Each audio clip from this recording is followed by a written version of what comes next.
ப்ரெக்னெண்ட்டாக இருக்கும்போது கொடி சுற்றி இருந்தால் சிசேரியன் தான் பண்ணுவாங்க அப்படின்ட்டு எல்லாருமே வந்து பயப்படுவாங்க. இல்லைங்க, நார்மல் டெலிவரி நம்மளால் பண்ண முடியும். அம்பிளிக்கல் கார்ட்னா என்ன அப்படின்னு பார்த்தீங்கன்னா, குழந்தைக்கும் அம்மாவுக்குமான ஒரு கனெக்ஷன். இதில் இருந்தால் நியூட்ரிஷன் வந்து குழந்தைக்கு போகுது. ஸோ இந்த தொப்புள் கொடி என்ன லென்த்தில் இருக்கும் அப்படின்னு பார்த்தீங்கன்னா 50 to 60 சென்டிமீட்டர் இருக்கும். எந்த மாதிரி சமயத்தில் கொடி சுற்றி இருக்குன்னு நம்ம பார்ப்போம்னா, முக்கால்வாசி சமயம் டெலிவரி அப்போ பார்ப்போம், இல்லாட்டி ஸ்கேனில் இன்சிடென்ட்லாம் கண்டுபிடிக்கிறது தாங்க. ஏன் இது இப்படி இருக்குது அப்படின்னு பார்த்தீங்கன்னா, குழந்தை சுற்றி உமிழ்நீர் அதிகமாக இருக்குது, லைக் ரொம்ப ஜாஸ்தியாக இருக்குது, இல்லை குழந்தையோட அந்த அம்பிளிக்கல் கார்டு லென்த் ரொம்ப அதிகமாக இருக்குது, குழந்தை அளவுக்கு அதிகமாக சுற்றிட்டே இருக்காங்கன்னா தான் கொடி சுற்றி இருக்கலாம்.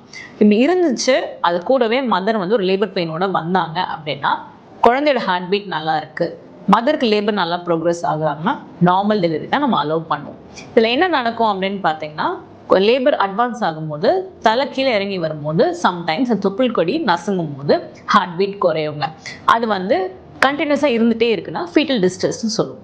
இந்த ஒரு பொசிஷனில் தான் வந்து நம்ம சிசேரியன் பண்ணுறதுக்கான ஒரு கம்பல்ஷனாக இருப்போம் to save the baby. Otherwise normal delivery தாராளமாக எல்லாருக்குமே பண்ண முடியுங்க.